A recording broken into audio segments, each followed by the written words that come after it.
भले ही प्रदेश सरकार अच्छी खेल नीति का दावा कर रही हो, लेकिन हकीकत यह है कि महेंद्रगढ़ के एकमात्र खेल स्टेडियम खाली खेत बनकर रह गया है।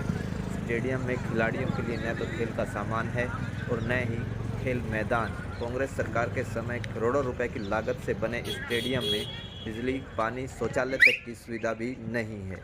स्टेडियम के अंदर तैनात 3 कोच को सरकार की ओर से 1.5 से 2 लाख रुपए प्रति माह वेतन दिया जा रहा है, लेकिन उसका लाभ खिलाड़ियों को नहीं मिल पा रहा। यही कारण है कि शिक्षा का हब माने जाने वाले महेंद्रगढ़ जिले की खेल प्रतिभाएं दम तोड़ रही हैं। जिला खेल अधिकारी अपना औपचारिक निरीक्षण कर चले जाते हैं। सोमवार को भी जिला खेल अधिकारी मनोज शर्मा ने खेल स्टेडियम का दौरा किया था और अपनी सभी औपचारिकता पूरी कर चले गए थे। उनको सब कुछ जानकारी होने के बाद भी स्टेडियम के हालात में सुधार नहीं हो पा रहा। स्टेडियम में नहीं मूलभूत सुविधाएं। महेंद्रगढ़ खेल स्टेडियम में मूलभूत सुविधाओं का अभाव है। स्टेडियम का ट्रांसफार्मर हटाया हुआ है, लाइटें खराब पड़ी हैं। शाम होते ही स्टेडियम में अंधेरा छा जाता है। पानी की सुविधा नहीं होने की वजह से खिलाड़ियों को पानी की बोतल अपने घर से ले जानी पड़ती है। गर्मी में यह समस्या बहुत बढ़ जाती है। इसके अलावा शौचालय की व्यवस्था भी नहीं है। अभ्यास के लिए आ रही महिला खिलाड़ियों को काफ़ी परेशानी उठानी पड़ती है। खेल स्टेडियम का भवन खंडर में तब्दील। खेल स्टेडियम का भवन खंडर में तब्दील हो चुका है। भवन के सभी दरवाजे एवं खिड़कियां टूटी हुई हैं। भवन पर गेट नहीं होने की वजह से चारों ओर से खुला हुआ है। ड्रेसिंग रूम की हालत भी दयनीय बनी हुई है। अंदर बने शौचालय की स्थिति बहुत खराब हो गई है। जिम का सामान कबाड़ बन गया है। सामान रखने के लिए कोई स्थान नहीं है। 2 साल पहले स्टेडियम का लगभग 9.27 लाख रुपए खर्च किए गए थे, लेकिन अब हालात वही बन गए हैं। शाम होते ही स्टेडियम में छलकते हैं जाम। खेल स्टेडियम शराबियों का अड्डा बना हुआ है। शाम होते ही शराबी आकर स्टेडियम की सीढ़ियों पर बैठ जाते हैं और देर रात तक उनके जाम छलकते हैं। इसके बाद शराबी शराब की बोतलें भी वहीं फोड़ जाते हैं। सीढ़ियों के आसपास शराब की बोतलों के डिब्बे, नमकीन और कुरकुरों के रैपर और प्लास्टिक के गिलास देखे जा सकते हैं। खेल स्टेडियम में न तो खेल का मैदान है और न ही खेलने के लिए सामान। वर्तमान में खेल स्टेडियम में बॉक्सिंग, क्रिकेट और एथलेटिक्स कोच तैनात हैं, लेकिन यहां पर बॉक्सिंग के लिए रिंग की सुविधा नहीं है। क्रिकेट खेलने के लिए पिच नहीं है। बच्चे वैसे मिट्टी में खेलकर खाना पूर्ति कर रहे हैं। इसके अलावा दौड़ने के लिए ट्रैक भी नहीं है। बिना ट्रैक के खिलाड़ी बालू मिट्टी में ही दौड़ लगा रहे हैं। पहले से बने ट्रैक का लेवल समतल नहीं होने की वजह से धावक चोटिल हो जाते हैं। कुछ दिनों पहले खिलाड़ियों ने पैसे एकत्रित करके यहाँ पर साफ सफाई करवाई थी। क्या नाम बेटा? मेरा नाम अंकित है। मैं क्रिकेट की एकेडमी में आता हूँ। यहाँ पर कोच तो है और सामान भी है थोड़ा बहुत, तो पर पिच बिल्कुल ख़त्म हो चुकी है। लगभग इतने खड़े हो रहे हैं जैसे बॉल कहीं भी लग जाए, कोई पता नहीं है। तो इसके लिए कोच साहब को पता है ही? कोच साहब को बता रखा है, वो कहते हैं जब आगे से होंगे तभी करेंगे। तो कब से है ये समस्या? ये यहाँ तो हम 2-3 महीने से खेल रहे, पहले और कहीं खेलते थे। हाँ बेटा, क्या नाम है अपना? शशि। हाँ, तो अपने यहाँ खेल स्टेडियम में क्या सुविधाएं हैं क्या? कोचेस तो बहुत अच्छे हैं, पर यहाँ पे है ना गवर्नमेंट के थ्रू बिल्कुल भी फैसिलिटी नहीं है और ये ट्रैक की हालत काफ़ी ज़्यादा ख़राब है। काफ़ी साल से हम प्रैक्टिस कर रहे हैं, पर रेगुलर प्रैक्टिस करते हैं। स्पीड वर्कआउट के टाइम है ना बहुत ज़्यादा इंजरी देखनी पड़ती है और फिर वो काफ़ी सीरियस हो जाती है। तो हमारी जो पूरी साल की मेहनत है वो ख़राब हो जाती है। गेम के टाइम हम जब फास्ट वर्कआउट करते हैं तो इंजरी की वजह से हम गेम में परफॉर्मेंस नहीं दे पाते और आगे नहीं बढ़ पाते हैं। तो गवर्नमेंट से ये रिक्वेस्ट है कि थोड़ा सपोर्ट करे और ग्राउंड को है ना जल्दी से जल्दी ठीक करवाए।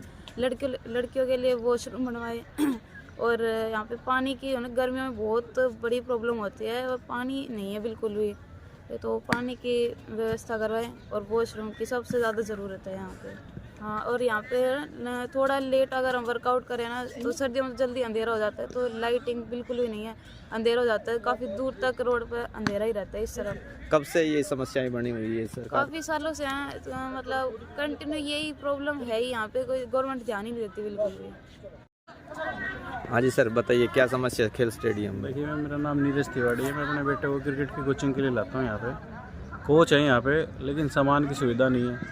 पिच नहीं है बिल्कुल भी। ग्राउंड की तरफ अगर आप घुमाएंगे तो ग्राउंड में बिल्कुल भी समतल नहीं है, बहुत सारी मिट्टी है। अगर बॉल कहीं भी जा रही है तो वहीं जम जाती है, कोई बाउंड्री नहीं है, कोई नहीं है। मैं पेरेंट्स के रूप में देखता हूँ कि ये ट्रैक है 400 मीटर का इन साथियों ने बनाया है जो यहाँ पे कोच आते हैं उन्होंने, लेकिन ये ट्रैक बिल्कुल भुड्डा मिट्टी है, इस पे कोई चिकनी मिट्टी नहीं है, कुछ भी नहीं है। लड़कियाँ भी हैं, एथलेटिक के लिए आती है, बॉक्सिंग के लिए आती है, लेकिन सामान की सुविधा मेरे को नहीं दिखती। लाइट नहीं है, पानी नहीं है, सारा जो पीछे लॉकर रूम है ये सारा टूटा हुआ है। तो सरकार से, पेरेंट्स की तरफ से, इन खिलाड़ियों की तरफ से मांग करते हैं कि इस स्टेडियम को अच्छी से अच्छी सुविधा दी जाए। महेंद्रगढ़ के साथ पता नहीं हर चीज़ में क्यों दुर्व्यवहार कर रही है सरकार। तो माननीय खट्टर जी से मेरा निवेदन है, और जो स्पोर्ट्स मिनिस्टर है हरियाणा के, उनसे निवेदन है कि महेंद्रगढ़ का जो स्टेडियम है इस पर भी ध्यान दिया जाए। यहाँ एजुकेशन के साथ साथ पढ़ाई में भी बच्चे आगे हैं। अभी आपने देखा होगा एक महेंद्रगढ़ का ही बच्चा मयंक है जो कौन बनेगा करोड़पति में भी आया था। तो ऐसे ही अगर सरकार साथ देगी तो स्पोर्ट्स में भी हर क्षेत्र में महेंद्रगढ़ अपना नाम करेगा। जिला खेल अधिकारी मनोज शर्मा ने बताया कि बेसिक सुविधाओं की यहाँ कमी है। हमारे पास पहले 360 मीटर का ट्रैक था जो 400 मीटर का बना दिया गया है। इसका बजट बनाकर भेजा गया है कुछ जिलों को। इस वित्तीय वर्ष में बजट जारी भी कर दिया है। हमें मार्च के बाद बजट मिलने की संभावना है। उसके बाद जो भी कमियाँ हैं वो दूर हो जाएंगी। सर, आज आप महेंद्रगढ़ खेल स्टेडियम में निरीक्षण के लिए आए, तो उसमें आपको क्या खामियां नजर आई? देखिए, जो बेसिक मैं देख रहा हूँ फैसिलिटीज़ की कमी है। और एक सबसे पहली चीज़ ये कि हमारा ये एथलेटिक ट्रैक जो कि 360 मीटर था, हमारे कोच साहब भी अमेरिका गए हुए थे जिस वजह से मेरे पास कोई एक्सपर्ट नहीं था। तो आज कोच साहब ने आके मैं देख रहा हूँ इस ग्राउंड को दोनों तरफ एक्सपेंशन करके अब पूरा 400 कर दिया है। अब हम एटलीस्ट इसमें कोई टूर्नामेंट करवा सकते हैं, क्योंकि ये बेसिक नीड है 400 मीटर का एथलेटिक ट्रैक होना। तो ये बहुत जल्दी तैयार हो जाएगा। सर, खेल स्टेडियम में मूलभूत सुविधाएं उपलब्ध नहीं है, ना बिजली है ना पानी है, तो उसके लिए आप क्या कहेंगे? आपने बिल्कुल सही कहा। एक्चुअली इसका बजट बना के भेजा गया है, कुछ जिलों को इस फाइनेंशियल ईयर में ये बजट दे दिया गया है, और हमें यह श्योर किया गया कि इस अप्रैल के तुरंत बाद, ये अप्रैल में 31 मार्च के बाद कभी भी हमें इसका बजट आ जाएगा और इसको रेनोवेशन हो जाएगा। आपको ये सारी कमियां दूर हुई दिखेंगी। हमारे पास यहाँ ग्राउंड मैन नहीं था, अभी भी एक ग्राउंड मैन हमारे पास आया है, जैसा आप देख रहे हैं। ये भी टेम्परेरली 2-2.5 महीने के लिए आया है।